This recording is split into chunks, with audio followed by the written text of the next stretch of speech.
నమస్కారం అండి. నమస్కారం సార్. మీ పేరు?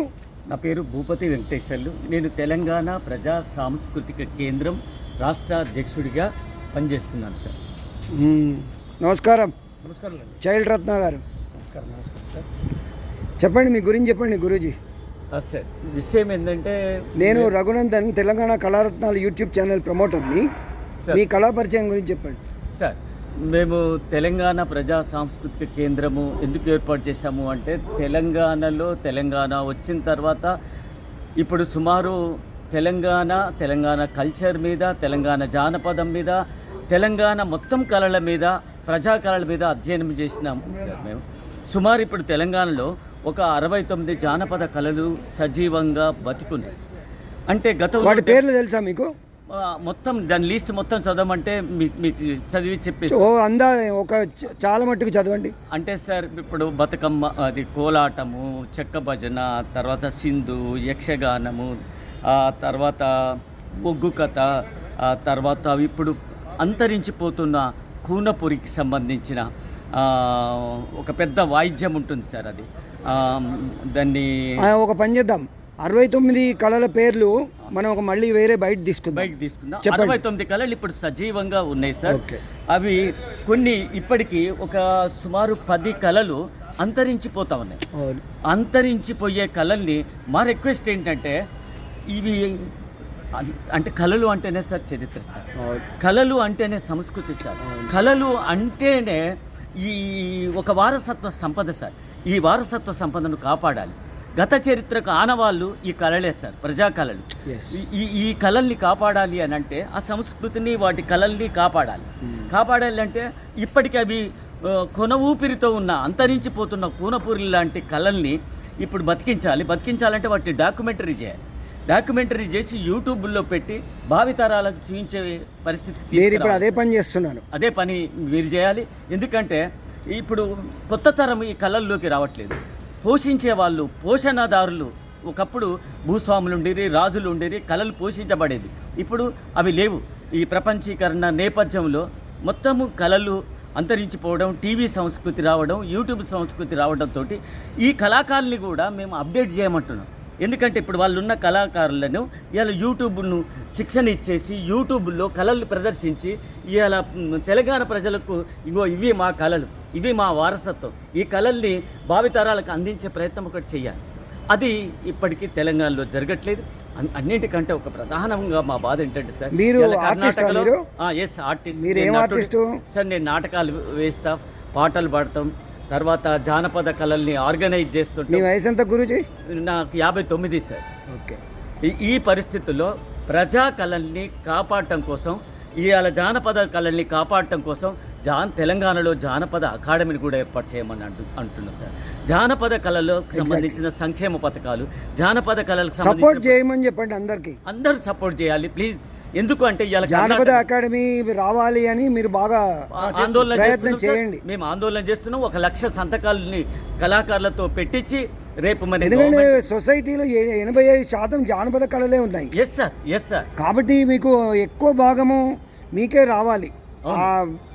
దానికి సంబంధించిన నిధులు కానీ, ఫండ్ కానీ, జానపద కళలు బతుకుతే ఒక సంస్కృతి వారసత్వం బతుకుతుంది, చరిత్ర బతుకుతుంది. కాబట్టి తప్పకుండా జానపద కళల కోసం ఒక అకాడమీని ఏర్పాటు చేయమనేది మేము చాలా కాలంగా, గత 12 సంవత్సరాలుగా కోరుతున్నాం. ఇప్పుడు కూడా ఒక పని చేయండి, జంజెడ్ ఫోక్ అకాడమీ కోసము అని ఒక స్లోగన్ పెట్టుకోండి.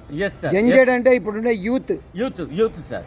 మీ యూత్కి ఏం చెప్తారు? యూత్కు అయితే అంతరించిపోతున్న కళారూపాలు అంతరించిపోకూడదు సార్. అవి చరిత్ర, అవి మన వారసత్వ సంపద, మన తాతల ముత్తాతల నాటి సంపద.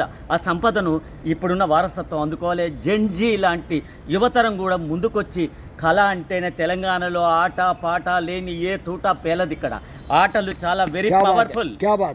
అందుకోసం కళలు అంటేనే ఇలా జానపద కళలు, ప్రజా కళలు అంటేనే ఇలా గ్రామీణ కళలు బతికితేనే ఈరోజు సంస్కృతి బతుకుతుంది, తెలంగాణ చరిత్ర బతుకుతుంది, తెలంగాణ ప్రజా సంస్కృతి బతుకుతుంది. ఆ తెగింపు కూడా రావాలి సార్. ఓకే, బాగా చాలా ఆవేశంగా మాట్లాడినారు. మీకు నా జోహార్లు, ధన్యవాదాలు. మీరు ఇంకా మంచి కార్యక్రమాలు టేకప్ చేస్తూ ఈ మన సుభాష్ గారితో కూడా బాగా మీరు ఇంకా మంచి ప్రోగ్రామ్ చేయాలని నేను కోరుకుంటున్నా. సుభాష్ గారు, మీరు దీని మీద ఆలోచించండి. ఈ జెడ్ యూత్ను బాగా ప్రోత్సహించండి.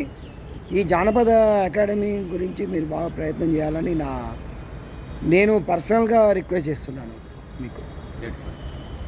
ఓకే, మాట్లాడుతుంది. మన విషయం ఏంటంటే, మన కళారత్న ప్రేక్షకులందరికీ కూడా నమస్కారం. ప్రత్యేకంగా చాలా మా సీనియర్ కళాకారులు ఈరోజు మన భూపతి వెంకటేష్ గారు సందేశం చాలా స్ఫూర్తిదాయకమైన సందేశం. ప్రత్యేకంగా మేము అడుగుతున్నాం ఈ రాష్ట్ర ప్రభుత్వాన్ని, ప్రత్యేకంగా గత సంవత్సరం ఇక్కడ జానపద అకాడమీ అనేది ఒకటి, మన జానపద సంబంధించిన ఈ తెలంగాణలో ఉన్న పాలసీ, కల్చర్ పాలసీ కూడా ప్రవేశపెట్టడం ఇది చాలా బాగా. సరే, ఓకే, మీరు అకాడమీని అడగండి. ప్రత్యేకంగా కర్ణాటక రాష్ట్రంలోని ఒక ట్రాన్స్జెండర్ను కూడా అక్కడ చైర్మన్ చేయడం జరిగింది.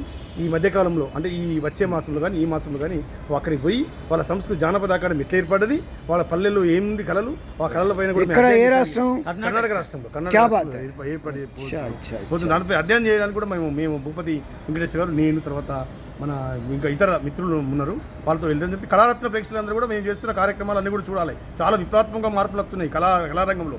మనం జానపదాన్ని కాపాడుకుంటేనే మన గజ్జే మన ఊళ్ళే ఆనాడు, ఎందుకంటే మన అమ్మలు కానీ చెర్లలో పోయి పాట పాడే సందర్భాలు మన జానపదం ద్వారా పాడబడుతుంది.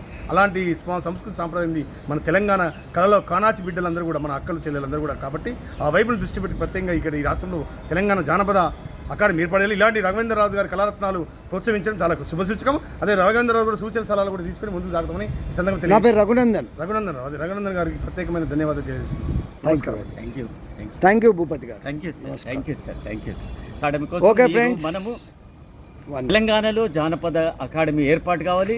భారతదేశంలో ఈ మధ్యకాలంలో అధ్యయనం చేస్తే ఎక్కువ కళారూపాలు, ఎక్కువ కళాకారులు భారతదేశంలో ఎక్కడున్నారు అంటే అది తెలంగాణలో ఉన్నారని తేలిపోయింది sir.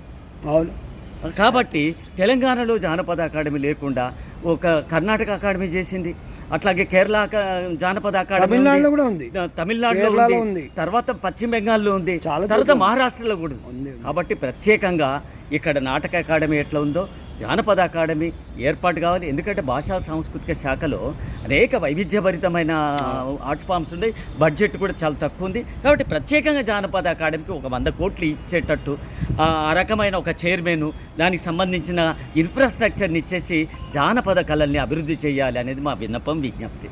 Thank you very much. Okay friends, thank you very much. నమస్కారం.